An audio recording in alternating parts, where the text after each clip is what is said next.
Yes, sir. We are live. It's feeling very squatchy. One of my favorite shirts. Oddly enough, my wife got it for me when on a trip to Denver, which seemed odd to me, but I'm a big fan. I'm hoping that there are Sasquatches out there. So we're going to start a poll.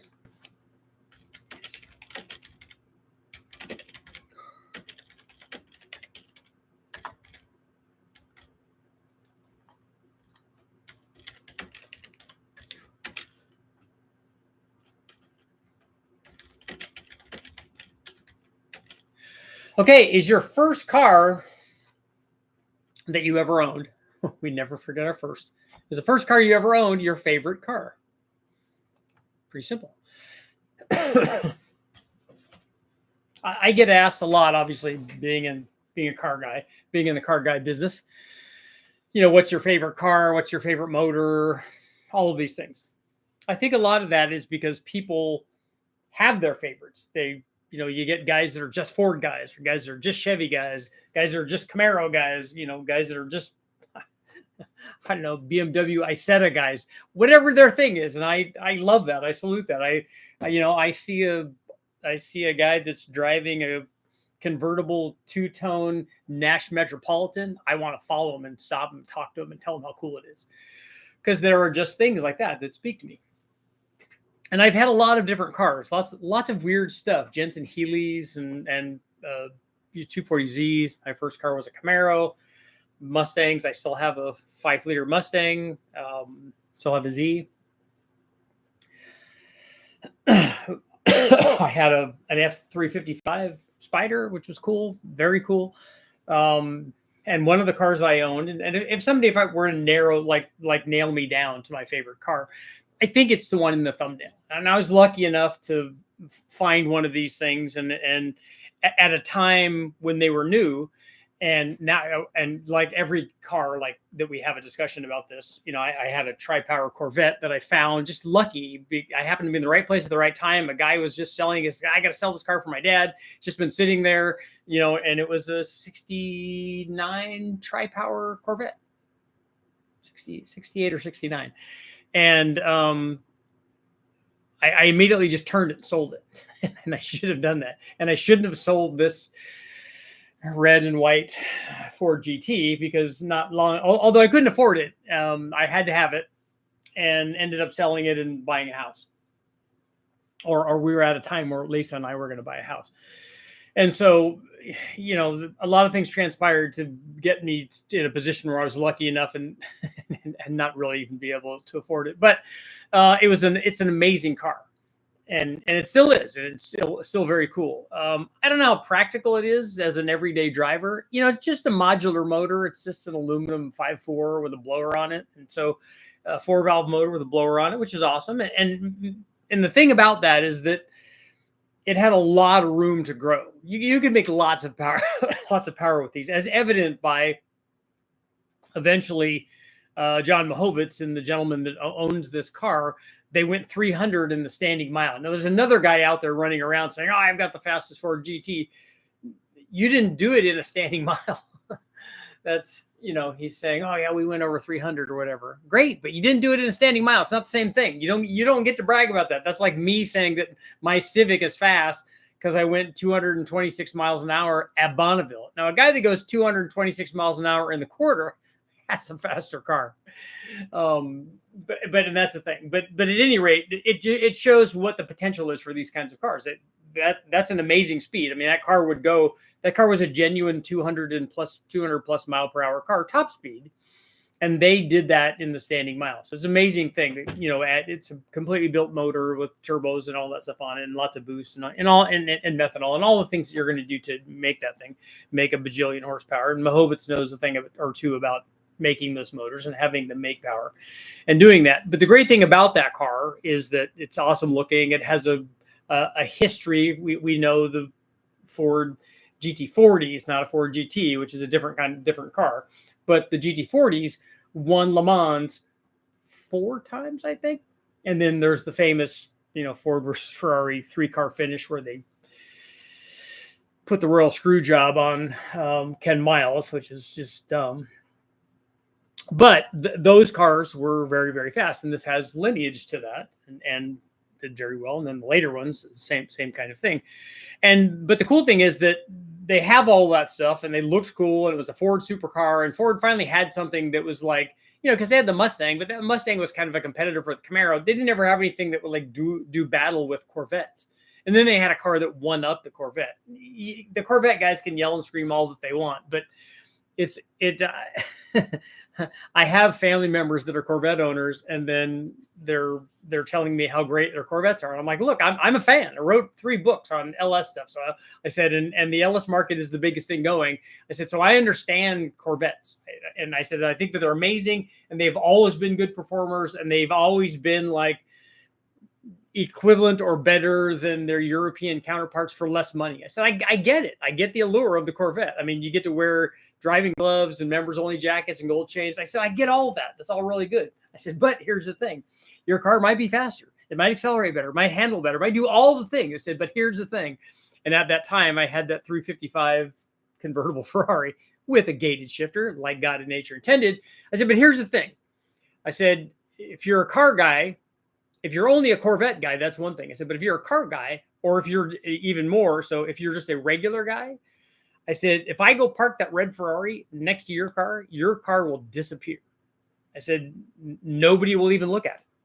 I said, it doesn't matter that it's faster than my car and that it accelerates better, it gets better fuel mileage, it handles better. It does all of those things. It would be the car that if I was driving across country, it would be the car that I would pick because it's a better choice for that. I said, but here's why that car stands out. I said, because people look at it and go, ooh, ah, and they don't do that for other kinds of, they don't do that for it's giving them a hard time because he's family. Like I said, they're not going to do that for a Corvette. Same thing with the Ford GT. The Ford GT was just another level above that stuff, even though it had kind of Corvette, performance levels, but it's just a different thing. And so, if I was pressed on it, I would say that car was probably my favorite, although I like the Sprint Turbo too a whole lot. But and getting back to my original discussion, the cool thing about it is that modular motor was overbuilt. And so even at like 550 horsepower or whatever, it was nowhere near what it could be. So it had a supercharger on it. So lots of guys, you could easily turn the boost up, you could tune it, you put exhaust on it, you put cams in it, ported heads. You could put turbos on it. You could compound turbo. You could do all those things and make a lot of power. And we did with that one eventually before I sold it. I sold it to a gentleman who's, I won't name drop stuff because, but he's associated with somebody fairly famous. But before we did that, we did a snout upgrade and a tune upgrade and an exhaust and all that stuff and ran it on the dyno. But one of the things that we discovered while I was doing this testing, we put it on the chassis down. I'm like, that's not making very much power. It should make a lot more power than that. What's going on? Lo and behold, and this had to happen at the dealership or before prep or from the menu or when it was built. They didn't fill the air to water intercooler reservoir. That or it leaked out if it was filled. I suspect that it wasn't filled at all because after we filled it, it didn't seem to leak. And so it didn't have water going through it. So it had high charge temperature. So the computer did what the computer is supposed to do and pulled timing away and made everything safe. And then when you put the water and stuff in there, then you go, oh yeah, that's there's at least another 100 or 200 horsepower that it's supposed to have. And now it feels like more like a supercar. Because without that, it didn't feel very stellar. I'm like, this is kind of a yawner. It's, it feels good, feels zoomy and feels fast, but it's not like it should feel. And then once you do that, and then once we added another 200 horsepower to it with a pulley and exhaust and tune and, that stuff, then it really was kind of an eye opener. And to, I don't know how fast the car would go. I never took it out and ran it that fast. We probably should have, but I think with another 200 horsepower, it certainly would have been a good 10 miles an hour faster anyway, something like that. So, but it was cool and it was fun to drive around, and I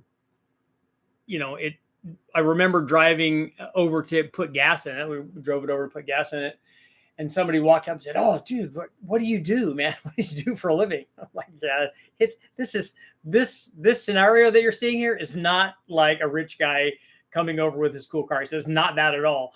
That's not the situation." I said, "Look, I said I'm a writer." He goes, "Oh, do you write for like TV and movies?" I wanted to say yes and be that cool guy, but I was not. I was not that guy. But you guys let me know in the comments. Let me know what your favorite car is. Let me know what kind of cool cars you've had. And like I said, it's not a one-up thing. Just whatever you've had that's cool. Because I like a lot of different cool stuff. Like I said, a Metro, a Sprint Turbo, a Nash Metropolitan. All of that stuff is good. The first car was not, however, the Viper is my favorite. Oh, not your favorite. Okay. You had a Viper? Those are cool. I really like those, and my wife Lisa likes the Viper GTSs, especially blue and white. She likes that Shelby Daytona looking thing with that sort of paint scheme. Chevy Beretta,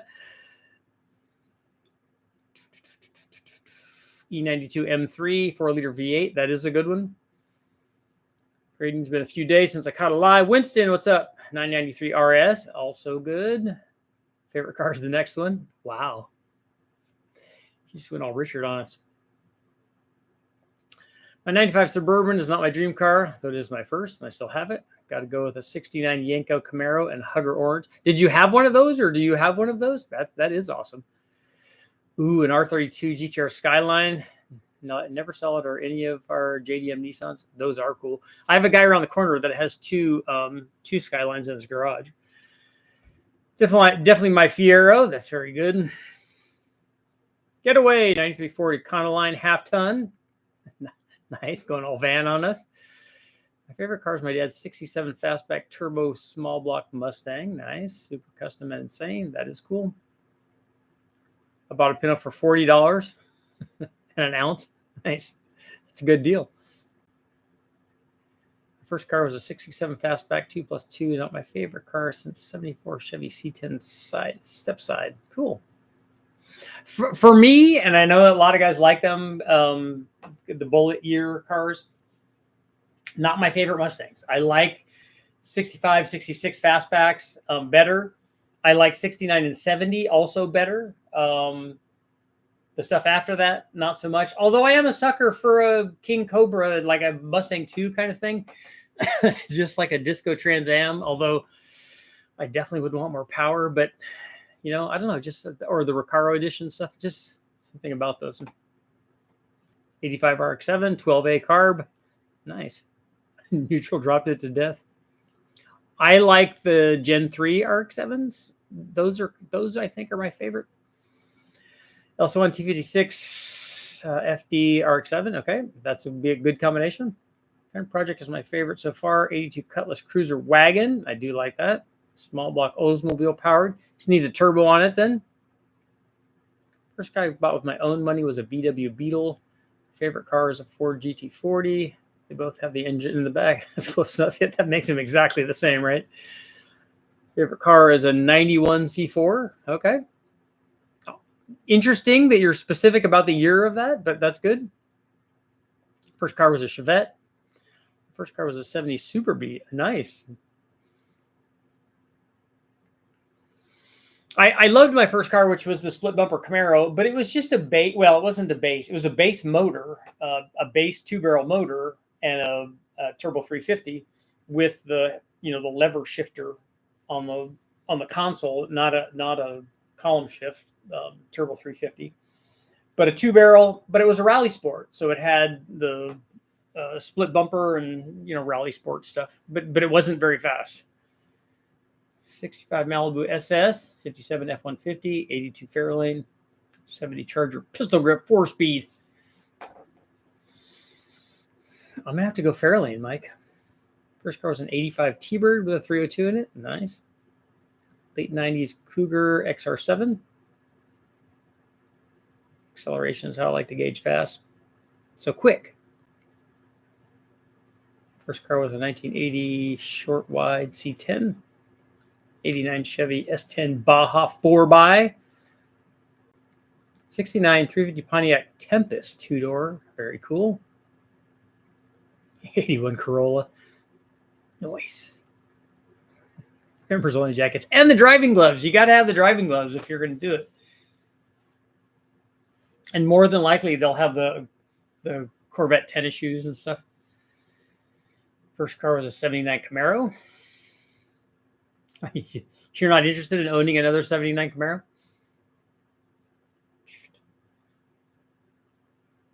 Driving gloves and members only. That's right. Gold chain. Beautiful car in the thumbnail. Crazy how they use price market went up over 4 times on them in the last decade. I know, like I said, I wish I would have kept it. I couldn't really afford it, so I had to sell it. But when you buy it for 150 or 160 or whatever, and you see it be 350 or 400, you're like, man. Jensen Interceptor. We stopped and helped a guy going out to the Silver State. Either Silver State or Battle Mountain. We helped a guy that had broke down in his Interceptor and brought him to civilization from being out in the middle of the desert where it's very, very dark. Pagani Zonda, nice. Did you carbon fiber? Did you own one of those? You stop and get gas on a Cobra. Cobras are definitely cool. Yellow dye with Lanos. Nice. 79 Camaro 95 would be how much of a wreck is that? 79. 79s are cool. 78, 79 Z28s are cool. He sold the car to Kurt Cobain. No, it wasn't Kurt Cobain. And I didn't sell it to a celebrity. I sold it to somebody who takes care of celebrities. It's all rusted in 85. Oh, from Northern Michigan, yeah. 02 Supra, very nice.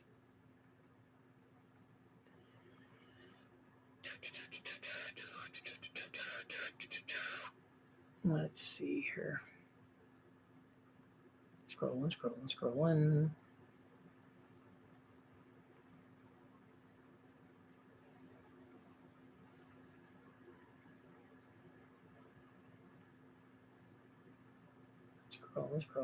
Here we go. 70 Cuda with a 426. Did you have one of those? That is a good car. That's a big money car now. Camaro was an $800 rust bucket that got me around for years. Those are the best kind. And you open up, hello, I'm rich. Yeah, no. You see that's not the case, because I also have a piece of junk Metro. Favorite car I've had is my 03 Crown Vic, which I currently have. Fastest car I have is a 95 Civic Turbo LS swap. Nice. The originally up. LS VTEC, yo.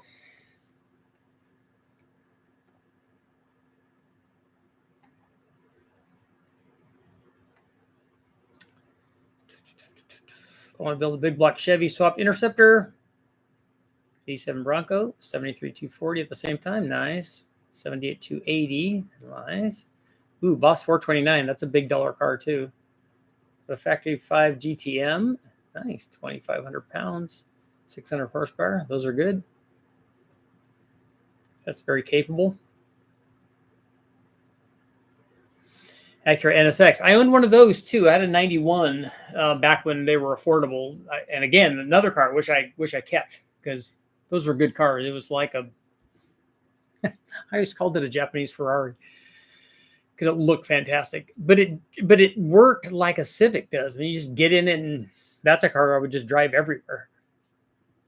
Cadillac CTS, Blackwing, nice. Fox body notch. I got one of those. Original owner. I do like that.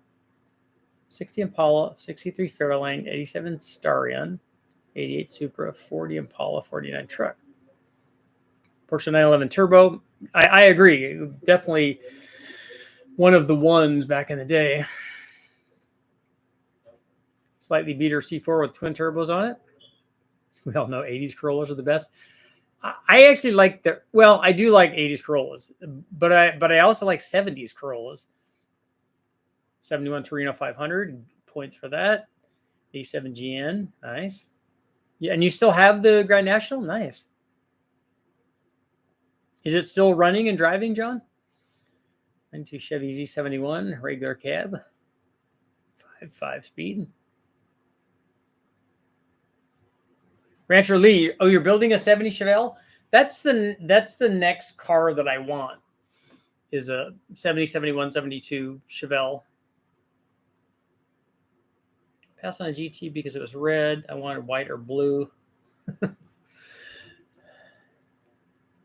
There's no bad color. Or you could spend a bunch of extra money and get the Heritage one that had the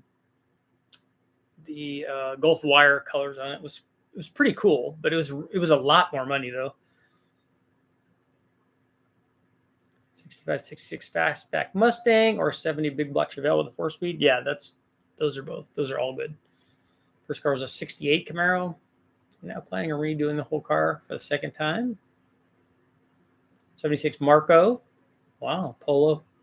Somebody was supposed to say Polo. I had to do it myself. First car 66 GTO. Nice. 76 Maverick. Was the Maverick a 6-cylinder or was it a V8?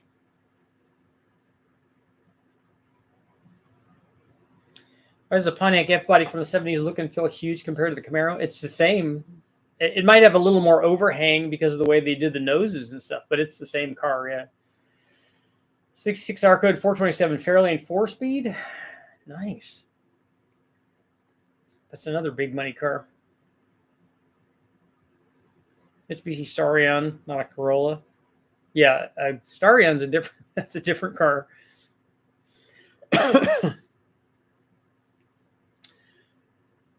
My dad has a split bumper Camaro, is a split bumper Camaro fiend, and Monza Mirage and Dega. Nice. 3rd gen RX-7, yeah, points for that. My dad is a Camaro. He's a Transformer. He's an Autobot.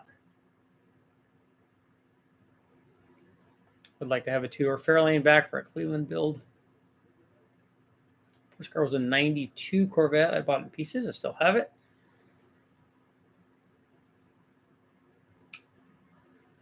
Favorite car would be a GMA T50, the newer, better version of the F1 McLaren. I disagree with the better statement there, but everybody has their own thing. First car was a 70 Elco, 300 horse 350. V16 Cizetta Marauder. Wow. That's reaching back. 72 Ford Torino with a 302. Cops don't like if you drive a red 79 Z28.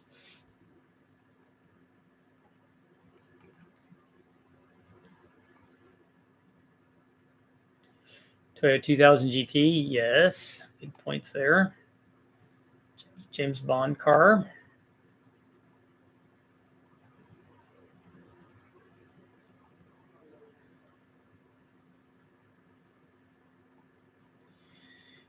It's like the first time you see a Trans Am.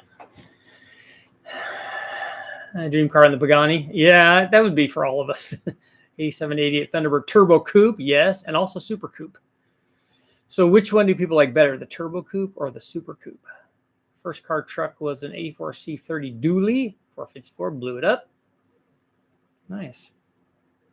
Turbo Interceptor with twin turbo big block. Richard, do you have any experience with the Rotomaster draw-through setup? I bought one the other day and kind of nervous about burning my car down. They worked fine. As long as the turbo's in good shape and you don't have any leaks and you tune the carb correctly, that should work fine. I'm so wanting to do a draw-through.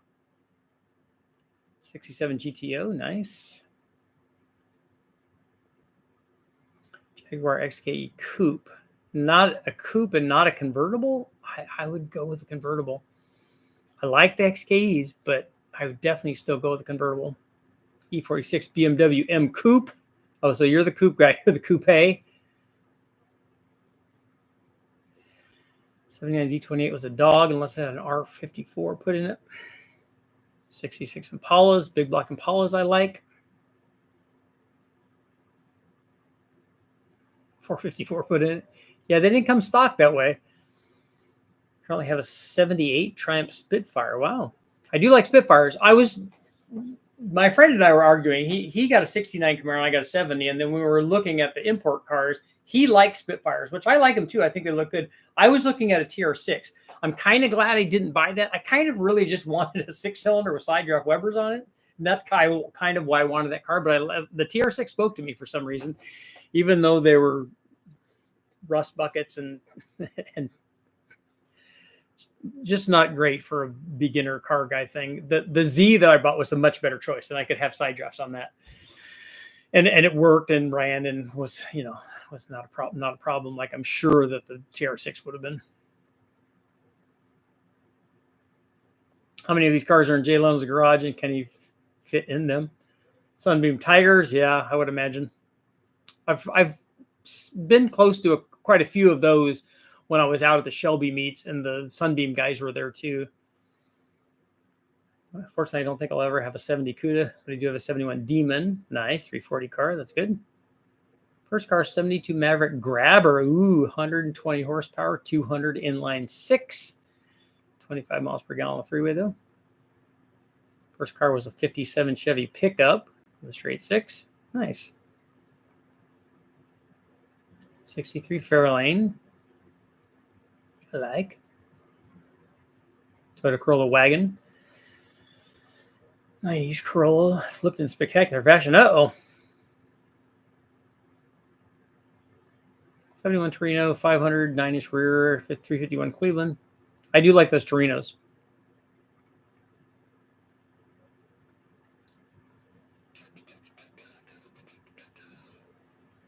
Sargent and Conquest, yep.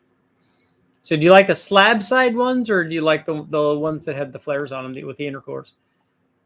I'd like to get my hands on GT40 clone. Just did a frame off for a guy, 59 GMC half-ton, 270 stove bolt, 6.3 on the tree. Yeah. A lot of guys probably don't know how to drive a 3 on the tree. XY Falcon GT HO 351 Cleveland 4-speed top loader 355. The Cliff, those are $1 million cars now. Drove a 71 Demon with a 6.2 supercharged. That'd be a good combination. My GN still runs and drives. Very few mods. That's good. Those are cool cars. I like those. Gentleman's Express. Definitely the Turbo Coupe. Love the beak and the nostrils. I was talking to my son about that. We were talking about Camaros because he's going to be getting his first car and he's looking at Camaros. And we were talking about spoilers and hood scoops and all that, and all the things that make the car look cool. And the Turbo Coupe, I like the intercooler openings. And then the Turbo Coupe had the big intercooler, bigger than the SVO Mustang did. And it's a Fox. Later Super Coupes were MN12s, much heavier. I forgot that, Gruz. I'm glad you reminded me. I forgot that they had changed the chassis on the Super Coupes. All the astronauts in the 60s had Corvettes. Yep.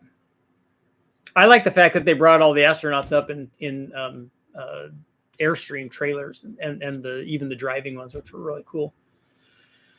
Was for GT stock or modified? It was stock when I bought it because it only had like 6 miles on it, but we did modify it.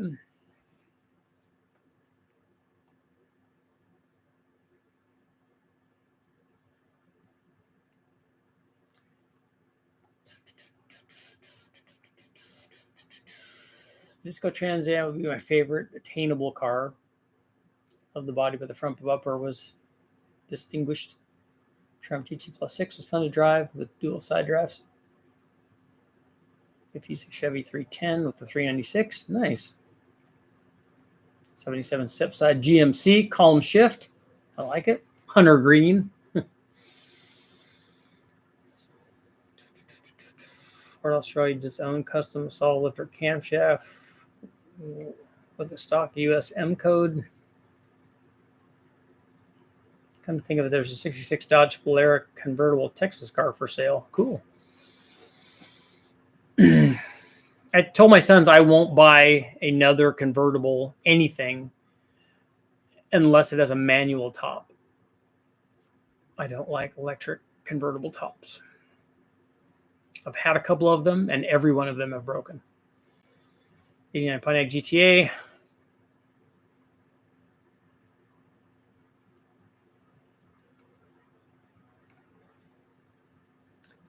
always room for debate. Gordon Murray designed the Formula One McLaren. He now has his own company. The T50 is his no holds barred, no budget next generation the F-150. I'll take his word for it. I don't doubt that there are better, faster cars. That's not my point. My point is I don't want the other one.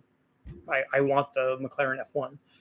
That car to me is just like having a Nash Metropolitan or any of these other cars that we've talked about. I would take a McLaren F1 over a Bugatti Veyron any day. Buick wagons, yes, on Buick wagons. I'd buy the race car replica Superlight GTR if I built another kit. Koenigseggs are on another level entirely. Yeah, there are lots of supercars that are supercars that do all kinds of things. None of them speak to me like the McLaren F1 does. Though. Super Coupes were heavy.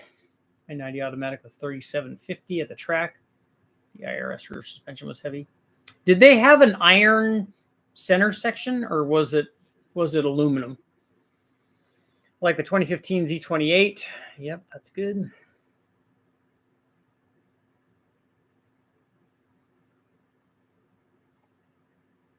I inherited, and I'm currently working on my late uncle's 82 Yamaha XJ750J Maxim.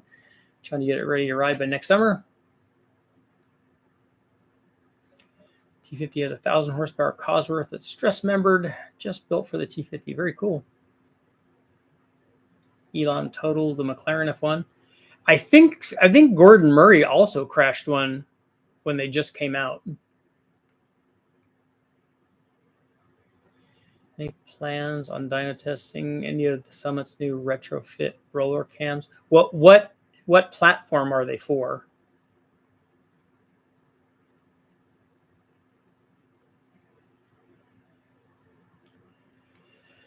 Got a Hayabusa that goes fast. Yeah, that's not unusual. Those are very fast.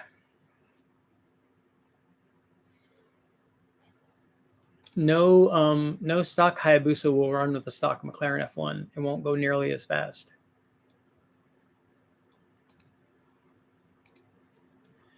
It does out accelerate it though, I think. I've always wanted, of all of the bikes I've wanted, a Hayabusa is one of them that's on the list. If I had McLaren F1 money, though, it would be modified McLaren F1. It would definitely have to make more than 600 or 700 horsepower.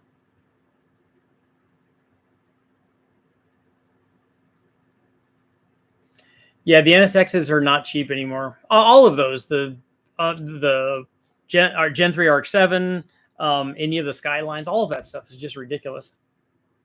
McLaren Capri, I like those too.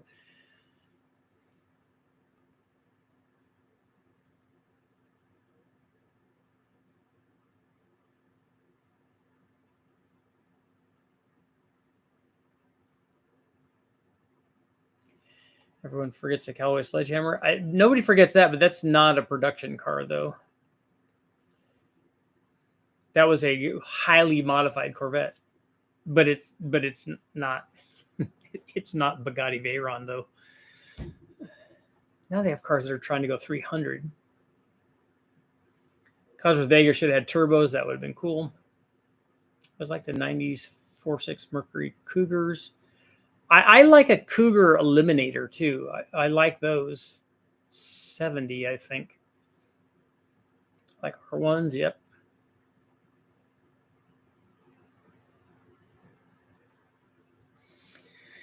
I gotta say, this question is a lot like asking what your favorite band is. Hard to answer. You like it for different reasons. That's right. I know maybe sometimes you like Enya. And then sometimes it's AC/DC or the Ramones.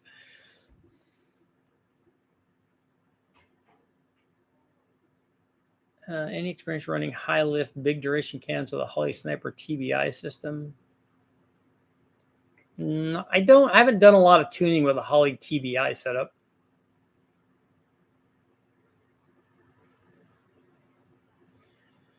Copo Camaro, the 632 would be good. Yeah, I think the 1,000 horsepower 632 would be fine. My '03 Honda Magna is fast enough. Yeah, bikes are, for acceleration, bikes are impressive. The MN12 had irons intersections. The related Mark 8 had an aluminum one. That's a 95 IRS intersections bolt right in. Okay, cool. First car was a 68 Chevelle. Nice. Give you some rock music. AC/DC is not enough. I actually went to see the Ramones in concert. They were awesome.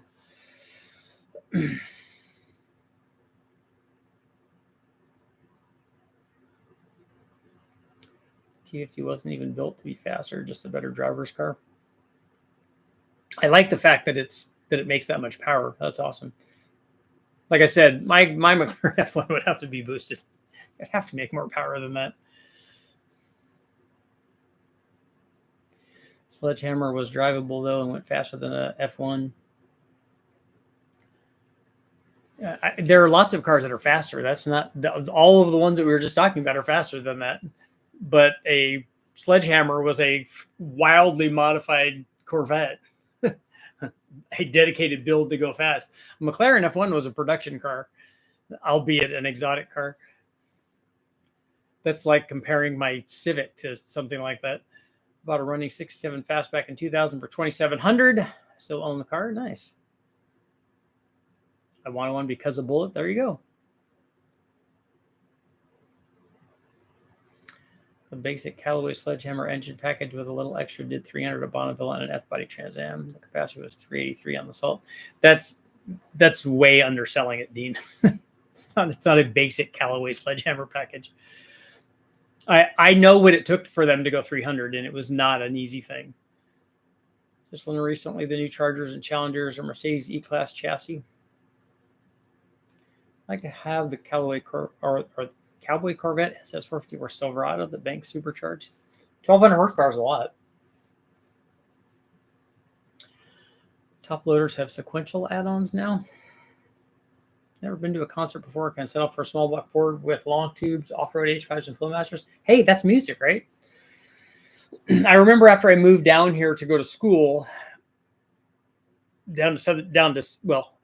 down to Southern California because I'm now back in Northern California, which is where my story started with. But not long after I moved down there, I won a radio station. I won tickets to go see Elton John. And I had no desire to go see Elton John. I mean, I liked his music. I had a couple of his albums. I mean, I had the Yellow Brick Road and stuff, Benny and the Jets. All that's great. But I went to see him, and he was amazing. I mean, it's one of my favorite concerts. He was fantastic. Everybody knew the words to every one of his songs because he had like 18 bajillion hits. And he was just nonstop enthusiastic, throwing chairs and dancing on his piano and all kinds of stuff. It was really, really good. The Ramones were awesome. I got to see Springsteen in the Meadowlands. That's a story for drinks. Close between a 67 Mustang and a 74 Bronco. Coolest was a 70 Boss 302. I really like those. In fact, I'll go out on a limb and make all of the Boss 429 guys mad. I like the Boss 302 more than I like the Boss 429. One of them is worth way more power, and one of them obviously potentially way faster. But I like the looks of a Boss 302 better.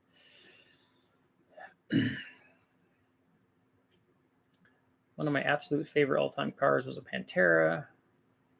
Got 3 feet of air in my 79 K25.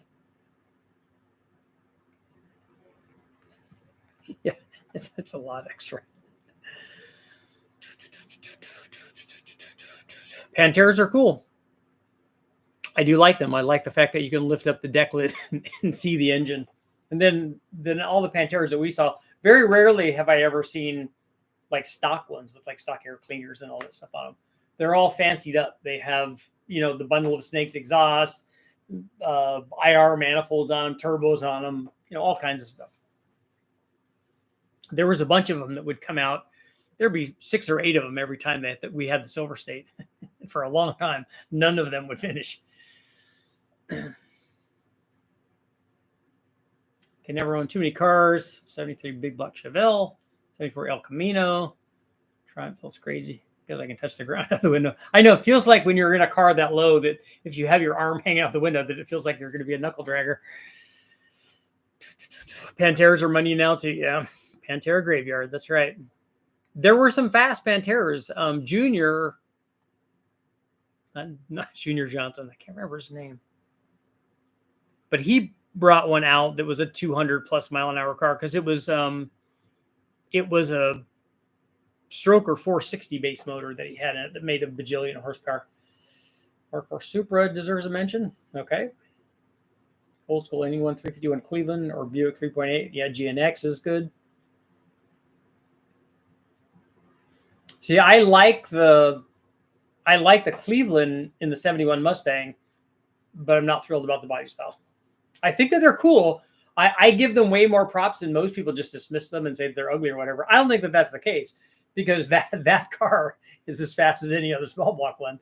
But I like the engine better than I like the rest of it. Don't remember Pantera finishing well at Silver State. It would be interesting. I wonder if all of the results are available somewhere. If I could go back and because I don't.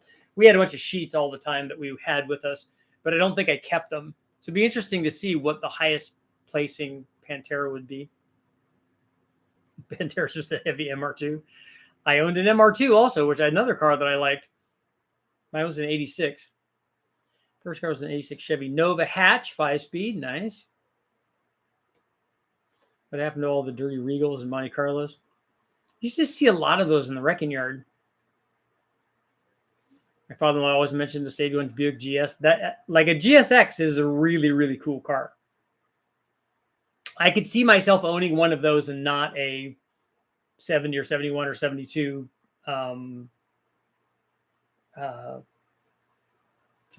Chevelle. Not owning that instead of a Chevelle because I like the way those looks.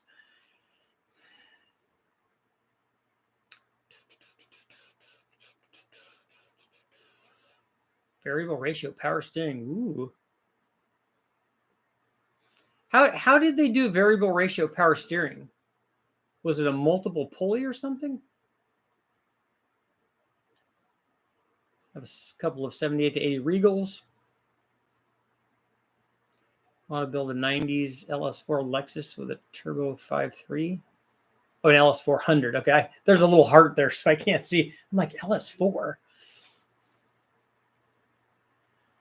An Audi swapped MR2 can give anyone the business. Apparently so can K-Series stuff. 69 Mustang Mach 1. Yep, I like those.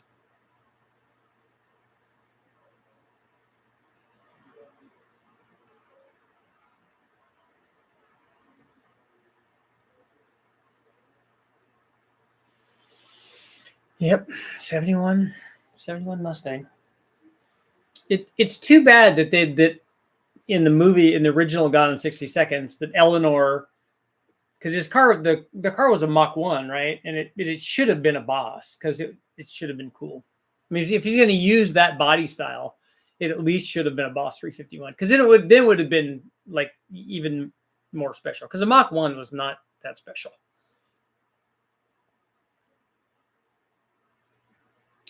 Smokey Unic developed the variable power steering pump we know today.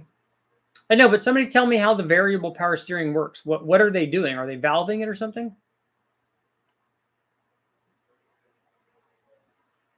Saw a black Grand National on the highway a few weeks ago.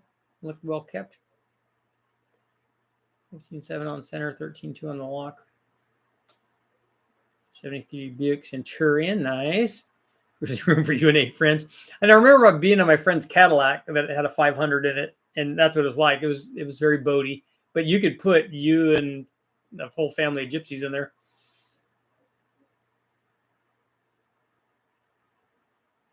It's my fancy chair. I like that. Wow. VW 411 wagon. Took it everywhere camping. I like the Carmen Gias too.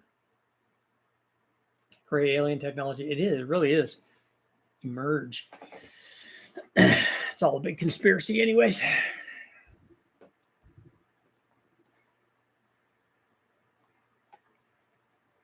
Chico 2-barrel 351 was an easy pickup. Have you seen the Zora Corvette? I've seen most of those. If you're talking about the older ones, The new 1,000 horsepower Corvette's going to be impressive.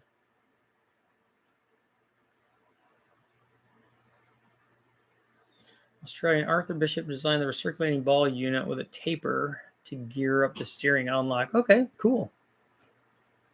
Yeah, I was wondering about the. So the Australians invented it, and the U.S. stole it, right, Dean? That's always your story, man.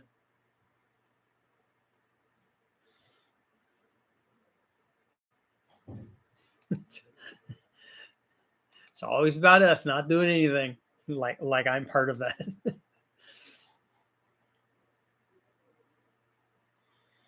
See what other cars I have. The Lotus was cool. The the Jensen Interceptor with the Lotus motor, because the Jensen Interceptor, not an Interceptor, the Jensen Healy convertible 4-cylinder 2-liter Lotus side draft. That was cool.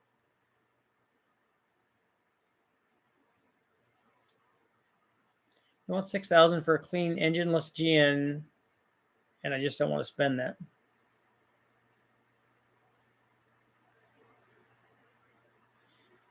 It's a real Grand National that has no motor in it. Is a Grand National motor hard to find now? Consulier, yeah. There was 1 or 2 of those at the Shelby event that I went to last year. And my driving instructor, when I was first getting my license for SCCA, had one of those at the track.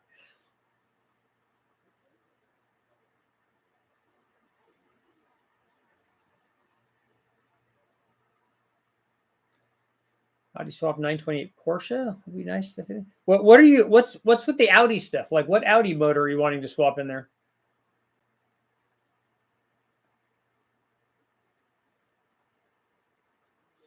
I like 928s too, and those motors are probably good enough to use. Although it's pretty easy to swap a 400 or 500 horsepower LS motor into that. But I like those. 231 Buick. Yeah, you could do a do-it-yourself kind of Grand National motor. That shouldn't be too hard. There's lots of NA motors around. I just didn't know if does anybody know, did the Grand National have specific heads or anything that made it different than other 231s? Currently have a small block Chevy with a solid roller, 224 at 50, getting ready to swap to a 242. How much higher would you expect peak RPM to go? So you're going up 20 degrees. It depends, because a camshaft isn't going to be the only thing that changes peak RPM. You could have other things that are holding it up. The intake manifold, for instance, or the cylinder heads, particularly the intake manifold, though. If you have a dual plane on it, it's carbureted, the dual plane is going to kind of hurt where it makes peak power. If you have very restrictive heads, like if you were to do that cam change in a 5-liter Ford with a stock head on it, particularly with a stock intake manifold on it, you're not going to raise it that much. But if you have the other things that would allow it to do that and you have that change, then you'll get a much bigger change.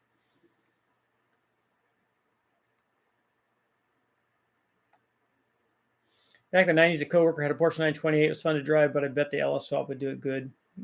Yeah, they kept developing the 928s, and the 928 GT S4, is that, am I thinking about the right one? I've got a 928 book that I go through occasionally. I just like reading about that stuff. I like when Al Holbert, when they took the 928, I think they took it to Bonneville or somewhere, and I think it went 171 miles an hour or something, which was pretty fast back at the time. And so those were good motors, but it's pretty easy to make that kind of power.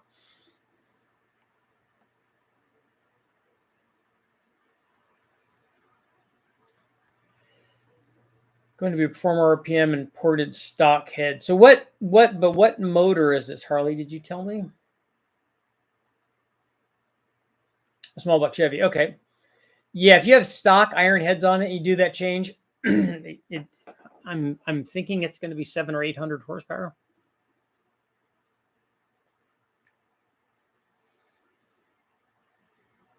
My favorite car was a Mark II Ford Escort rally car. Very cool. You could drive it looking at the side window. Did it have a Cosworth motor in it? Was it an Escort Cosworth? Recently got a 2015 Bentley Continental GT. Nice. That's a big thumbs up. One of the guys at the Silver State ran way before they went with the Continental GT, when they went with the Bentley Mulsanne turbo. So it was a turbo on their existing motor, and they didn't tell you how much power it made. It was just adequate. But it was fast. It was a 140 or 150 mile an hour car at the time.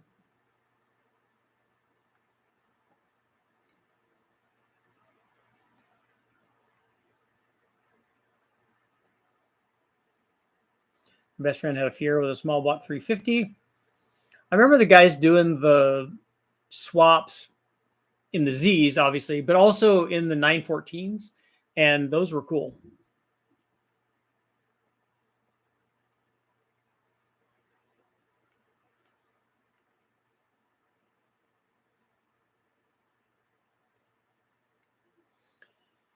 Can you run? Or is that supposed to be, Winston? Is that supposed to be canted valve trick flow heads with regular small block Chevy pistons? No, you're gonna have piston valve issues if you run any kind of camshaft in it. Older 2-liter RS, only about 180 horsepower, 15 to 1600 pounds. But 180 horsepower in that car is nice. In that kind of weight, that's like a Sprint turbo with 180 horsepower. Richard, where's your red hat? I'll have it here. I have it. It's downstairs. In fact, I've worn it a couple of times.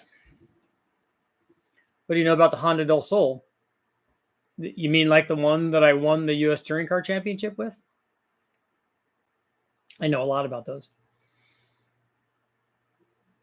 I drove a 914 with a flat 4. I used to race against my buddy Carl, who had in the Silver State, who had a 914-6, and his was a pissed off one too.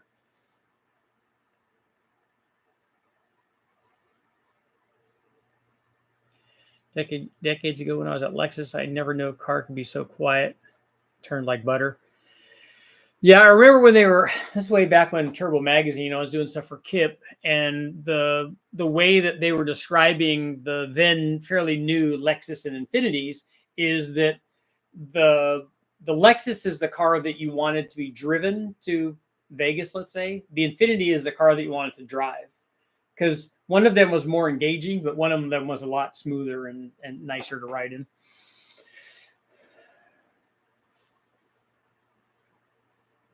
I used to run a set of first-gen trick flow canted valve heads in my turbo TPI 355. Did you have pistons done for valve release? Are people allowed to wear red hats in California? I'm sure California has more Republicans than any other state. I think I'm not going out on a limb by saying that, just because we have more people. That's a common misconception. But I earned my red hat. Best driver I had was an 87 Mustang LX. Mine's an 88. Moved the battery to the trunk. I did that. Emptied the cats. Added roller rockers. Lower to move the engine back 1.5 inches. On every autocross for 18 months. Just by doing that, you had to have more stuff than that, right? The rest of the suspension wasn't stock. I know how Mustangs handle, having done lots of stuff with them. B16A2, yes, mine was. Although also B16A1s and B16As, because we put a lot of different motors in it. We used to go get the JDM stuff all the time.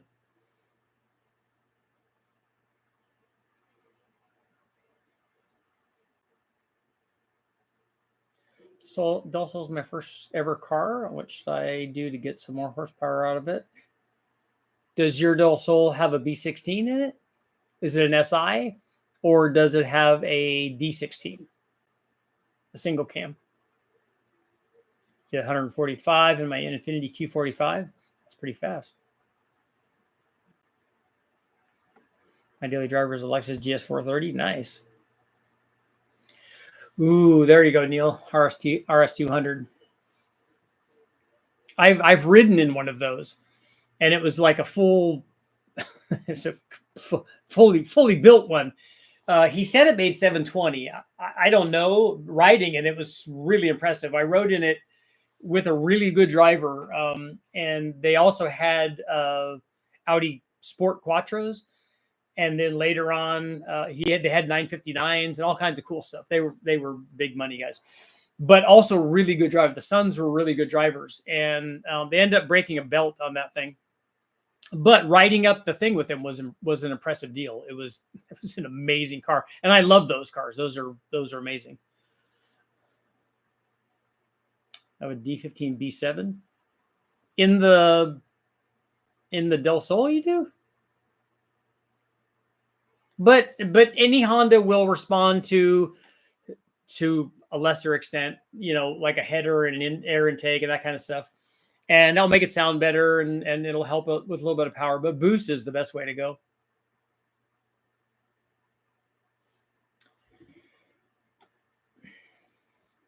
Honda B series were awesome until the K's came out. Yeah, a K makes a lot more power.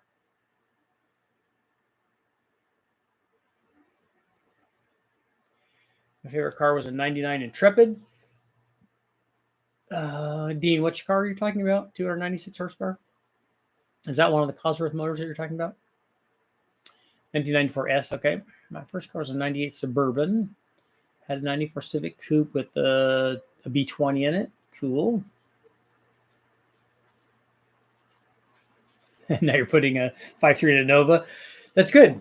A B20 was a good motor. We ran those at Bonneville, and they worked good. A B20 VTEC motor was good. We ended up building them because the problem with that is they were fairly low compression when you did that, but it was still not bad. I mean, they finally had some torque compared to a B16. I ran probe dish forged pistons under the cannon valve heads with no issues. Cool. I have a cold air intake and exhaust. Yeah, boost is really the thing that's going to make it go better. I got a Y8 DX, good. I just got the feed. My first car was a 91 Caprice, very cool. Cop tires, cop suspension. First car was a Trailblazer. Most people sleep on the 4.2.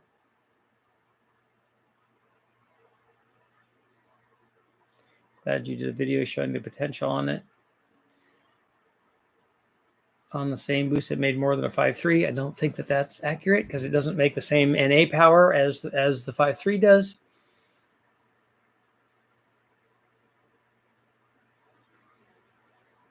I'm going to look sad, but like the 2.3 Prelude Coupe. No, an 8 Series car, especially a VTEC 8 Series, that was a serious deal. Though we called those big blocks because when we were Civic guys, I raced against a couple of those guys in that had those motors. They had them in Accords and other things too. But in when I was running US Touring Car, and those cars were fast.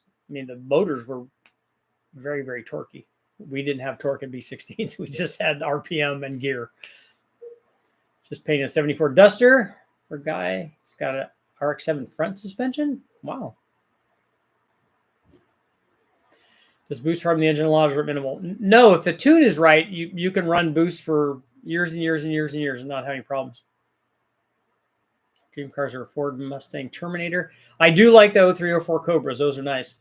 And a Pagani Zonda. It's interesting that a Terminator Cobra and a Pagani Zonda are in the same sentence for dream cars.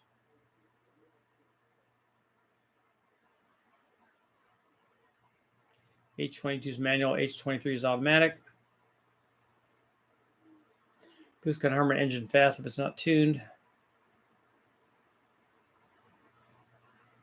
Like the last Prelude. Did anybody drive into any of the four-wheel steering Preludes? Jim sold my 04 Lancy Rally Art. Everybody told me to buy an Evo. The Rally Art was the Evo-looking one, but with the NA motor, right? Peak cylinder pressure is the key to harm. No, getting rid of detonation is the key. Ideally, driver CTSV, LS2, 6-speed. Factory K-Tech, LSA, CNC heads. Nice.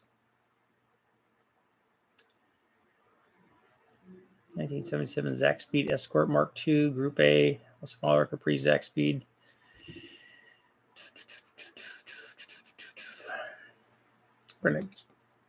Is your first car that you ever owned your favorite car? 81% saying no. That's not my favorite car. Your first one is not your favorite. 2.4 liter non-turbo 5-speed. At least it's got a big motor, right? 2.4, get all those torques, all the horse torques.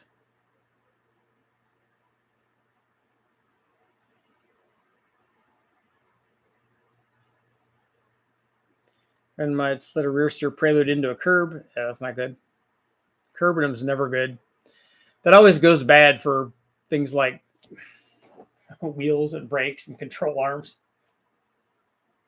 Do you have any videos on this channel of the Del Sol that you raced? No, I don't think I have any videos up on that car. Here's a... That's pretty dusty. Ugh. There's a picture of it, though.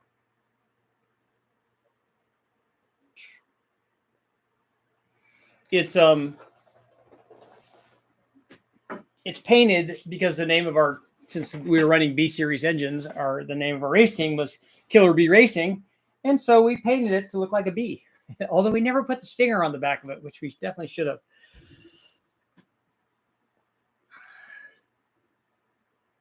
Should put a B17 on the engine dyno for testing.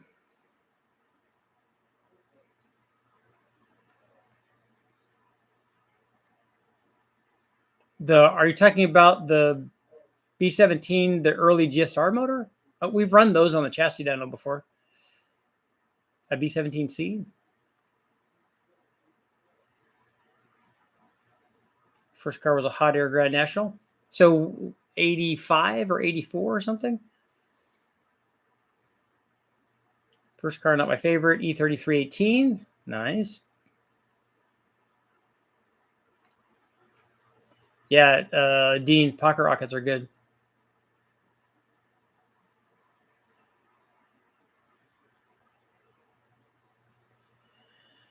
My first car at 17 was a 95 Neon. I love the Neons.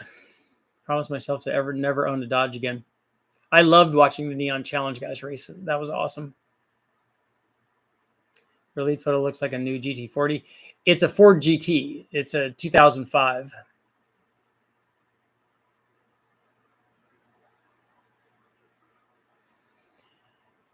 My buddy has a Hennessy CTSV. Nice.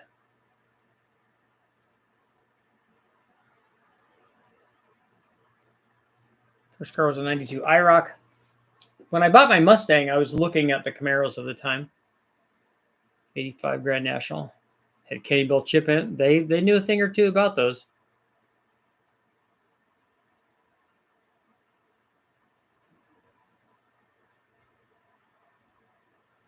Turned on the hot air Grand National. How much less power did the non-intercooled one make?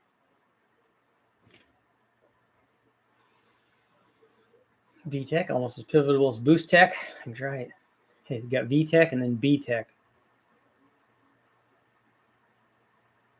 78 Camaro 305 automatic. Yeah, not stellar.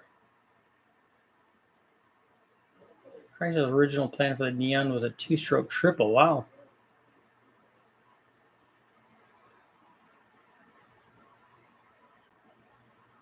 Oh, you got the head off the Ford 2 Atlas. How many of the head bolts did you break?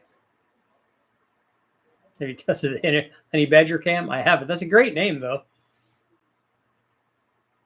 Honey Badger, anything's good.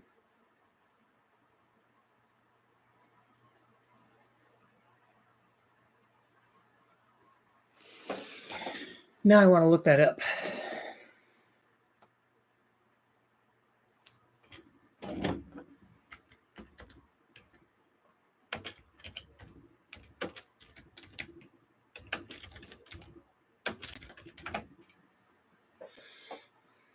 .200 horsepower, 300 foot-pounds of torque. Nice. It's an 80. That one's an 84. Was the 85 different?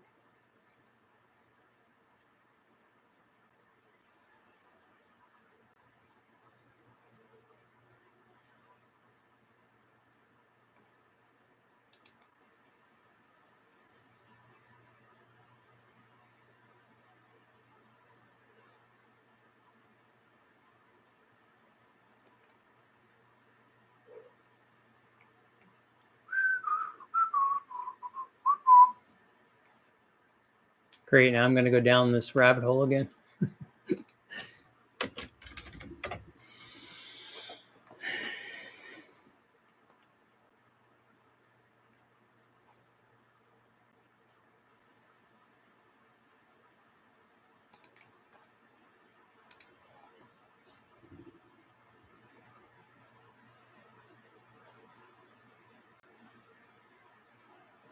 Any Detweiler modified Grand National? Yeah, those are good.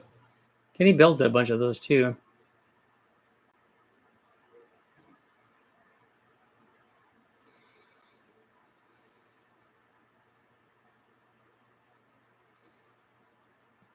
Uh, 405, yeah, the Honey Badger cam. I don't know what the specs are. I haven't tested one. I want a Mitsubishi 3000 GT. Yep. That's where I met John Hennessy when he was driving one of those when he was out at the Silver State, and it was fast. You know, the turbos, you can wick those things up. Or the VR4.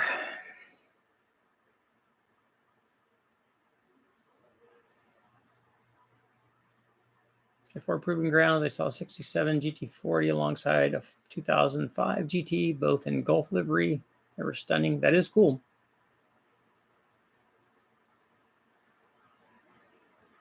Who has the best low budget LS cams, BTR, Texas Speed? Well, the cams I have would be less than both of those.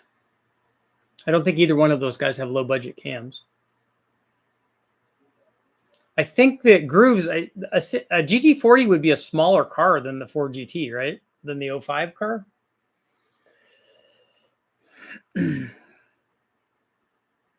Yeah, Kenny Detweiler knows a thing or two about making power.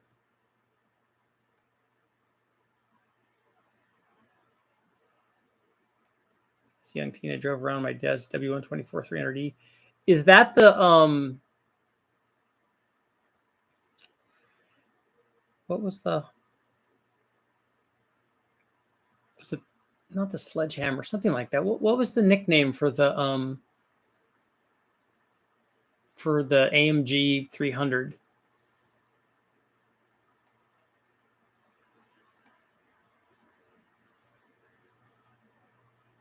I remember a guy had one.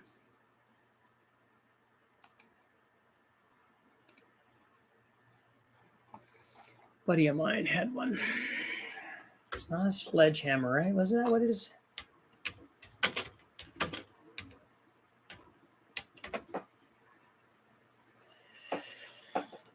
Yeah, no, this.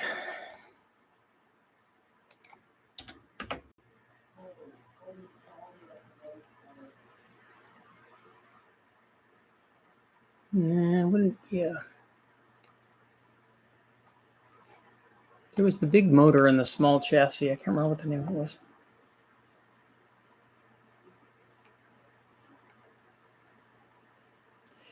The Hammer. There you go. AMG Hammer. That's right.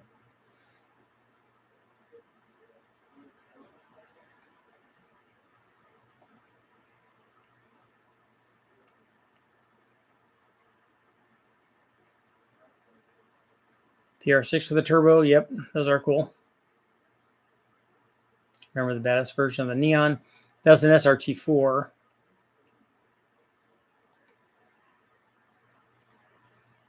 It was also called the Sledgehammer. I thought it was just the AMG Hammer.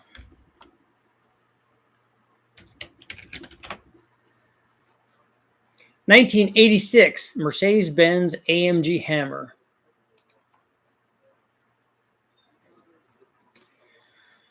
The car's name says exactly what it is: a hard-hitting tool and the hottest passenger sedan in history. Ooh, this is an '86.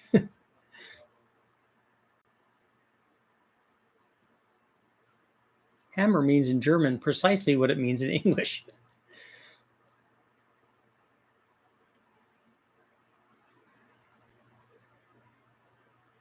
0 to 16, 5 seconds.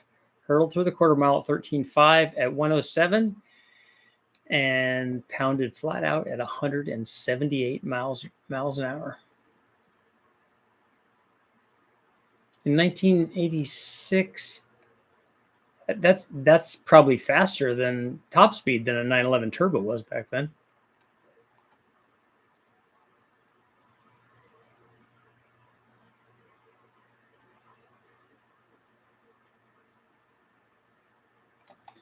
So what motor was in that?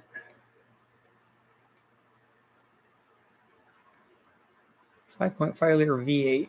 Nice. That's what you do. You just stick a big V8 in there. A 0.27 coefficient of discharge. Ooh, wow.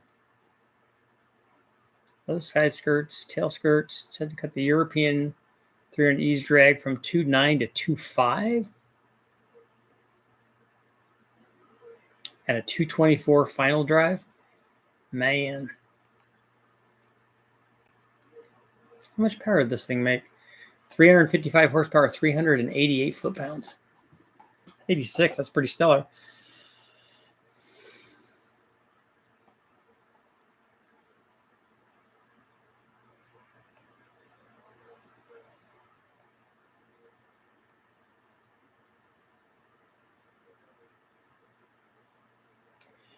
Yellowbird at Nürburgring. The Yellowbird was fast too. I mean, it was the car for a long time.